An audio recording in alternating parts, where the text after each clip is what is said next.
we're going to give y'all some small thought, the Lord put on our heart, then we'll turn over to Brother Levi. And I don't want this to take away from the thought that he has.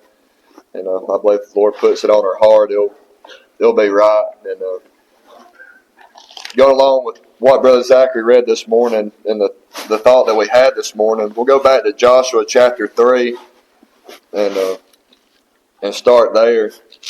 We'll read down. Let's see.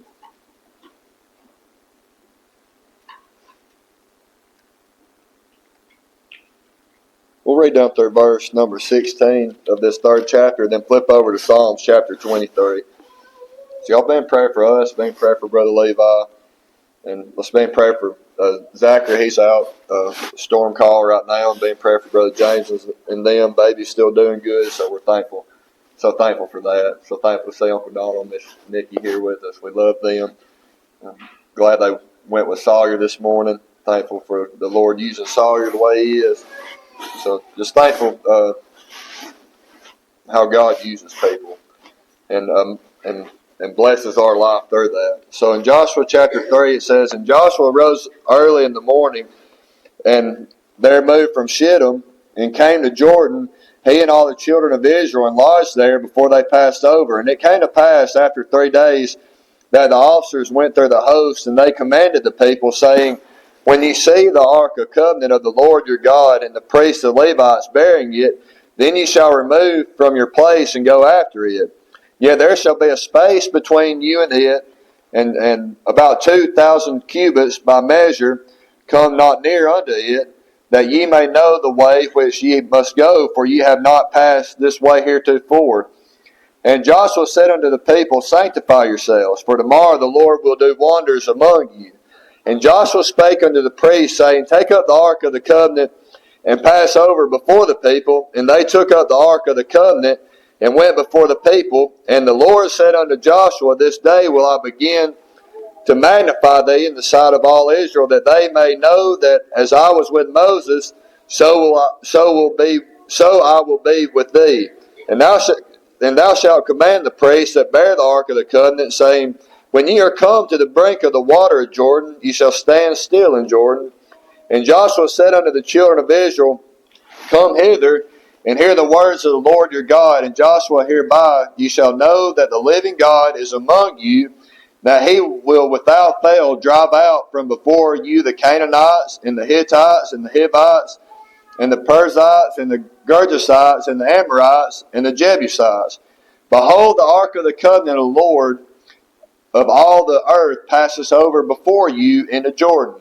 Now therefore take ye 12 men out of the tribes of Israel, out of every tribe of man, and it shall come to pass as soon as the soles of the feet of the priests that bear the ark of the Lord of all the earth shall rest in the waters of Jordan, that the waters of Jordan shall be cut off from the waters that come down from above, and they shall stand upon a heap.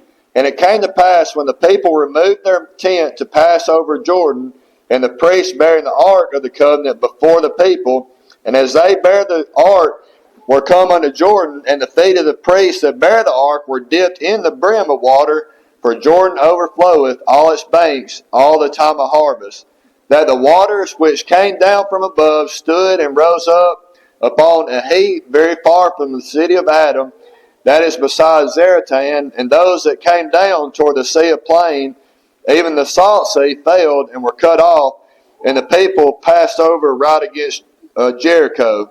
And then in Psalms chapter 23, read verse 1, 2, and 3, it said, The Lord is my shepherd, I shall not want. He maketh me to lie down in green pastures. He leadeth me beside the still waters. He restoreth my soul. He leadeth me in the paths of righteousness for his name's sake. And I'm thankful for what Brother Zachary, his devotion was this morning. I told him this afternoon, I said, you should have stayed for the message because you got my thought. But I'm thankful that we had this thought a couple of weeks ago while we was reading through this and reading the Psalms chapter 23 and how they both mirrored each other. And how we talked this morning about the presence of the Lord being the ark and all that comes with that when He's present with you when you're saved and having all the things you stand in need of in that. And through Brother Donnie's devotion, He is all we need. And then in this Psalms 23, he said, He leadeth me beside the still waters. And I thought about that song, He leadeth me, He leadeth me. And it said in that first line of that song, oh, when it said, He leadeth me, oh blessed thought, oh words with heavenly comfort fraught. And that fraught, I had to look it up, and means filled or overflowing. And so the writer of that song, I looked up the history of it. He said he was going to preach a series of messages on Psalms 23, and he got to reading it, and he got to that verse where it said, He leadeth me. And he said just that. He said, that's what I preached on the whole week of services.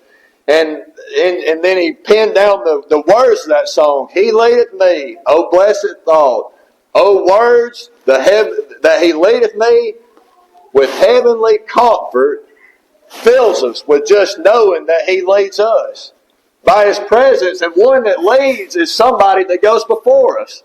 As Brother Zachary said this morning, he's already seen every single thing from the very beginning to the very end of my life. He saw it in Adam's life, the very first man, and He'll see it in the very last person's life. He knows every single thing about from their very conception in their womb, not their very first breath, when they come into life, but when they're conceived in their mother's wombs, He knows their very beginning. I believe that's when life takes its start, is when they're conceived, and at the very end, when they take their last breath. And I'm thankful that the Lord knows our beginning and to the ending, and because of that, that's why He can be our leader. Because He said, I am Alpha and Omega, the beginning and the ending, the first and the last. And that's why He is our divine leader, because He knows every single thing about us. Because in Genesis, He said, in the beginning, God created the heavens and the earth. And then in John, it said, in the beginning was the Word, and the Word was with God, and the Word was God.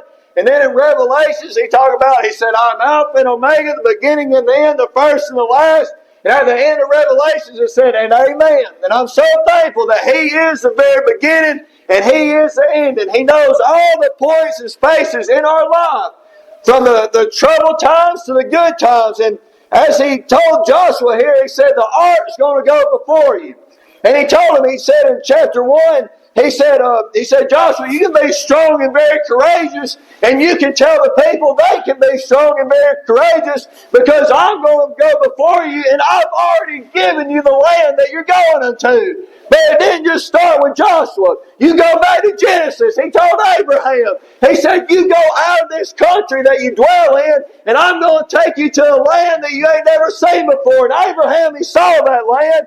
But somewhere down the time they went to Egypt, and the children of Israel dwelt down in there. But then God come over there to Moses, and He told him, on the backside of the desert, where no doubt Moses, he wasn't looking for God to show up there, but God showed up there because He knew that Moses would be there keeping a watch over his father-in-law's sheep over up there on the backside of the desert. And He made that bush to burn, and it caught Moses' attention, and Moses went over there to it.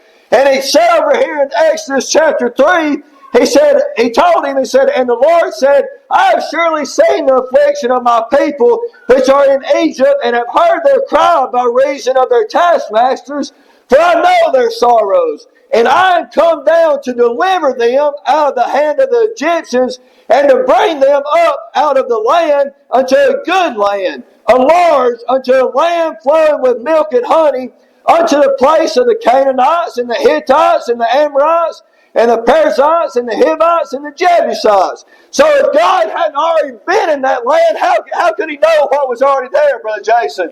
But God had already been in that land. He done seen the land, and He knew what was there. And He said, Moses, I'm going to carry you down there to Egypt, and you're going to bring the people out, not by your strong hand, but by my strong hand.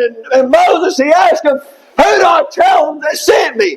And He said, you tell them I am has sent you. I'm so thankful, Brother Jason, that the great I am is the one that leads us through life. And the great I am, as that song said, the great I am still is. The great I am that was in Exodus over here is the still great I am in 2025, that when you and I get into bondage in this world, and we get down and out and get depressed by the reason of the taskmasters, the devil, he still has his taskmasters out there trying to get us back into the bondage. That way we just can't think we can do anything. But when we think that we can do something on our own, we better take heed unless you fall. But the same great I am that told Moses to go and tell him that he was going to bring them out is the same great I am that can bring your family out of bondage. The same great I am that can bring my family out of bondage. And why is that? Because he's done seen the road that is before each and every one of us.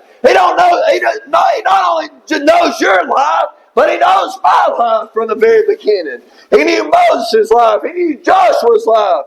And then you get over here in Numbers chapter 13 when they get down here and Moses, the Lord spake unto Moses, saying, Send thou men that they may search the land of Canaan, which I give unto the children of Israel. Not that I may give, he said, I give it to them. And he said, Of every tribe of their fathers shall ye send among the men, every one a ruler among them. And Moses, he commanded, by the commandment of the Lord, sent them from the wilderness of Paran. All those men were heads of the children of Israel. And they went out there and searched the land. And they come back and they brought back the report of what they had seen. They said, well, we have seen this is good. We've seen that is good. But there's always a but when we look on carnal things, when we look on natural things, and there's always a but right there. But I'm thankful for Joshua and Caleb. They didn't look at the natural sense of everything through just what they seen with their eyes. They had a spiritual vision about them, and they relied wholly and totally on what God had already told them He would do for them. He said, I give you the land. And Joshua and Caleb said, let's go up and take it right now because we are well able, Brother Donnie. And why was they well able? Because the God of the future done told them He'd give it to them. Not but God already knew what was over there on the other side of Jordan, but because of their unbelief, the Lord made them to walk around in the wilderness for 40 years. And after every single one that doubted, I believe it was from 20 years and up, after they had all died, here come time for the Moses. The Lord told Moses, He said, you're not going to enter into that land. I'll let you see it, but what you're going to do is you're going to encourage Joshua. You're going to encourage him and tell him to go over there and take the land. And why is that? Because the Lord is going to go before you and take care of it all. I'm thankful that the Lord has already told us that He'd go before us.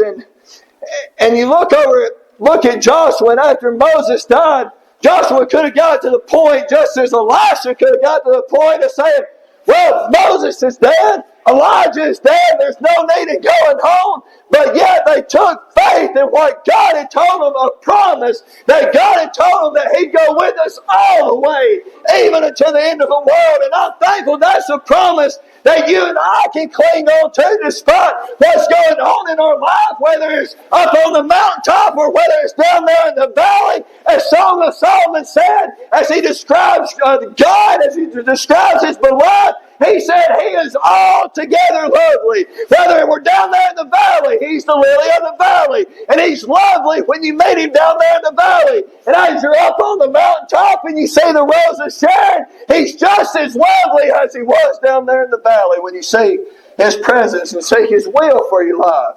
Just as lovely. And many people, I heard Billy Graham say this, he said, well, that's just how they see God. Everybody sees God how they want to. God has many different sides to Him, but none of the sides contradict the other side, Brother Jason. They're all in harmony. His judgment is in harmony with His peace. His holiness is in harmony with those two. Every single attribute of God complements the other one, and none of them contradict themselves. And that's why He is altogether lovely, and that's why He can be our divine leader, because He, as a psalm said, He leads us in all the right paths. He leads us, let's go over here. He said, He maketh me to lie down in green pastures. And how could He know where the green pastures was? He told me, He said, I'm taking you to a land that flows with milk and honey. And he said in Psalms 23, he said, He making me to lie down in green pastures. If he didn't know where they were already at, Brother Jason, how could he lead us to the green pastures? He ain't like you and I are as we travel around. If somebody's looking to buy a farm, they are going to go and look at it to see if it can produce the livestock that they want it to produce. But God knows exactly where the green pastures for you and I are at. That way He can produce the best Christian. That way He can mold the best Christian into what He wants it to be. And He doesn't have to go and search it out because He knows each and every pastor to every single thing about it. Every single member of this church, He knows you're in my life. He said, He leadeth me beside the still waters. He restored my soul. He leadeth me in the paths of righteousness. How does He lead? Where does He lead us? Green pastures, still waters, and in the paths of righteousness for His name's sake. Now, saved people, He does all this leading and guides us. That way, the lost and dying world has no ought to say against us. As you say, no falsehood to say against us. That's why He leads us the way He did. That's why He puts the Spirit of God inside our heart and our life, so we can have a divine leader, a divine God. Because if He saved us and gave us nothing to walk through this life with, Brother Donnie, how could we as fallen, sinful mankind make it through this life without the help of God? We can't. He gives the doctors the ability to learn the things that they do. He gives us the ability to do the things that we do, whatever job you work in, how small you think it may be. Those men that pick up the dumpsters with those garbage trucks, He gives them ability and He gives them the knowledge to do exactly what they are doing on their job. To the rocket scientist that builds all these rockets. You may say, well, the garbage man, that's not a very noble job. Well, one that does it to the best of his ability and does it in praise and honor and glory to God, that is a noble job. And a man that builds the greatest rockets, then God gives him the knowledge, gives him the ability to do what he does. And why is that? Because God is all-knowing and He knows all things. So I don't care what job it is, God has given you the knowledge to do that. And I'm thankful for that. But He said, the Lord is my shepherd. And in one place He said, I am the good shepherd. Not a shepherd. You look at chicken house farmers. I don't know what it is about them, but they say they're going to be very well upkept or it's going to be very run down. There's no space in between right there. But God, He's not a lazy shepherd. He is a good shepherd. He don't just lead His sheep to mediocre pastures. He wants to lead them to the best pastures. He don't lead His sheep to water that might not be good to drink, that might be contaminated. He leads them to the best waters to drink out of. And I'm so thankful for that. But He told Joshua, He said, the ark of the Lord is going to go before you. And as Brother Zachary said, you put a little space in between you and them. Don't try to get ahead of God and where He's trying to lead you. Stay close enough behind Him, that way you can see Him move. But don't stay so far away that you can't see Him move. We need to stay exactly where, and I believe the brother, he said, when you hear the sounds of the mulberry trees rustling, the minister school, he said, when you hear them rustle, you move. But he said, while they're being still, you stay still. That verse Uncle Donald that done a devotion on it, Mount Springs, be still and know that I am God. You can trust in Him because He is the good shepherd. Because He is our divine leader. And we can be still and know, not because we wait upon Him because we're lazy, because we are patiently waiting upon Him because He is God. And if He don't say move, we're not moving. But when He says jump, we're following after Him to the best of our ability. And why can He be our leader? Most leaders are ones that goes first. You put somebody in the lead that has been through circumstances. Well, no circumstance caught God off guard. That's why He can be our perfect leader. Because He knows the very beginning to the very ending. And over there in John, Brother Jason, if you'll be getting a song, we'll stand and sing before we turn it over to Brother Levi. In John, I believe it's chapter 16, And this is why we can take comfort. He said, in this world you shall have troubles and tribulations. He said, be not afraid. He said, I've overcome the world. Not that I will overcome it. He said, I've overcome it. He's already overcome it, Uncle Donald. Ain't you thankful for that? That our Savior has already overcome the world. And lost sinner friend, that's why you can put your trust and faith and confidence in Him, because He is the only one that can lead you to repentance, to the altar, to where you need to be. He's the only one that can give you the faith that you stand in need of to believe in Him. He's the only one that can give salvation. I can describe to the best of my ability what salvation is. I can try to describe to the best of my ability what conviction is. But I can't do it justice. But what God does in your heart, you'll know exactly what it is when it happens. You'll know what conviction is. You'll know what trouble and sorrow is. And you'll know what salvation is, what peace that passes all understanding is. And why is that? Because He's a good shepherd. He's a good leader. He's a good paymaster if you'll just trust in Him and follow after Him. So we'll stand on this song. Then after this song, we'll turn it over to Brother Levi. 335.